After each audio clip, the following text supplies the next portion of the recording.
Hey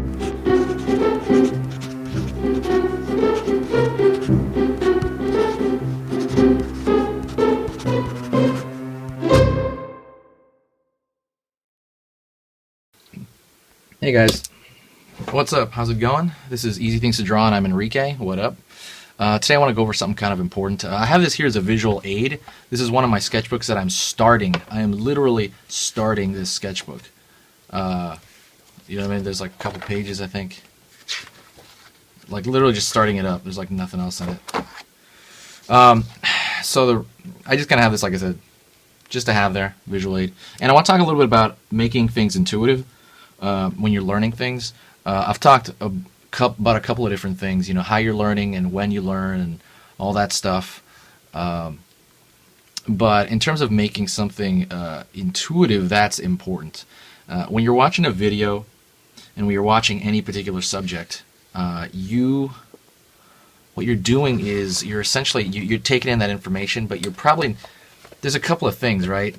When you talk about just information in terms of like history or like things about animals or things about anatomy, you're learning it on a cognitive level, meaning you're actually taking it into your brain. And not just that, when the first time you hear something, you're only going to retain a certain amount of it, but then you have this other part of it where you have to put it in your hand. You can't just remember it, you have to actually practice it with your hand, right? That's where the practice comes from. And the other thing is, it has to be intuitive, meaning the only way you're going to make that intuitive is by practicing a certain part of that over and over again, or if not the whole thing, over and over again, to the point where you don't have to think as hard. You still have to think, but it's in there somewhere. It's sloshing around. I did this kind of wolf thing here, this werewolf killing, like a soldier, I was thinking in my head, killing another, maybe from the opposing team, and there's like a tank back there, maybe he went out and attacked. There's a Zeppelin. From the 50s or earlier than that, and this is stuff that was already intuitive, meaning it's already in my information. It's already information that I've learned and I've practiced individually over and over. For example, this wolf head I did out of my head, like stuff like that. I needed, I think, a reference a little bit for this tank, but still, even if you have the reference, sometimes you won't know what you're looking at. You'll see reference and you're like, what is that? The shadow's covering this. You can't tell what's going on. But I have drawn those a lot in the past. I've drawn a lot of clothes in the past, and I didn't need a reference for this stuff. And then, especially that wolf head, the dead wolf head here. This is stuff I practiced individually, and it wasn't just the practice. It was the intuitive part of it. It was actually ingraining this into, what I can draw. Again, it's kind of another. I know I talk about building your library, your visual library in your mind. Making it intuitive is something else, where you will have it in your library, and sometimes it's harder to pull out, if not. It's going to be, some things are going to be more difficult. You're like, you have to think about it for a while, and I told you about the warming up thing. That's another video.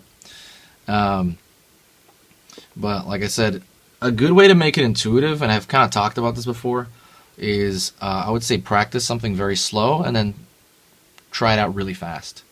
Like, try drawing it slowly, like from reference or whatever you need to do, and then try maybe drawing it fast from reference, and then, after you have all that, if you have it well enough, take the reference away and try it again, try it again slowly, if not fast.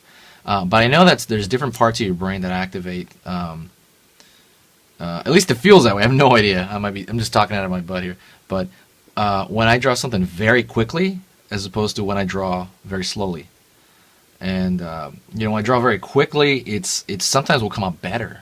It's really strange, but a lot of times it won't. It'll just be stuff that again is already ingrained in my, almost like my drawing DNA. And then we draw it slowly. Again, it's this other part where you like the slow, methodical thought. Sometimes it could be worse. Sometimes you could be overthinking it. And sometimes not. Sometimes things with clothes, I have to keep thinking about clothes. For me, it's intuitive, but it's not totally ingrained. It's not totally intuitive, I guess, by my definition of intuitive for this. It is something that I have to think pretty hard about. and it just doesn't come very easy. And like I said, it'll never totally be easy, but it'll be faster, a little quicker. This Wolfhead came very quickly to me, very intuitive. I was kind of like, doo-doo-doo. I could watch TV while I was doing this. That's a good barometer too. I could watch TV while I was drawing this. Whatever's on TV, I usually kind of zone out. Usually the outfit. The arm, another thing with the anatomy, it's pretty much intuitive to me. Even his head, it was upside down, but it was still pretty intuitive. The clouds is easy. I mean, it seemed easy enough. This tank, like I said, wasn't very intuitive. I needed reference for that.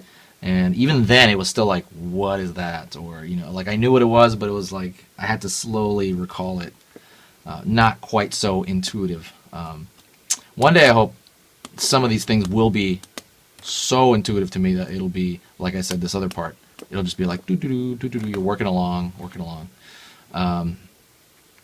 Yeah. So I guess the point of this whole video is that to kind of recognize that because you watch something and you have a certain amount of information, knowledge-wise, that it doesn't mean it's in your hand. It doesn't mean it's already your intuition to draw that way. And I think I see people kind of like arrogantly kind of think that, they'll be like, I can do that, because they saw like a few videos on it and maybe they practiced it once. You don't know if you can do that, So that's kind of it. That was kind of a ramble. I'm sorry, guys. But if you do like this kind of rambling, different parts of learning art and how to ingrain stuff in your being, into your art practices, I have a program that I'm going to, actually it's really close to done. Like it's going to be out soon. I'm going to put a release date very, very soon.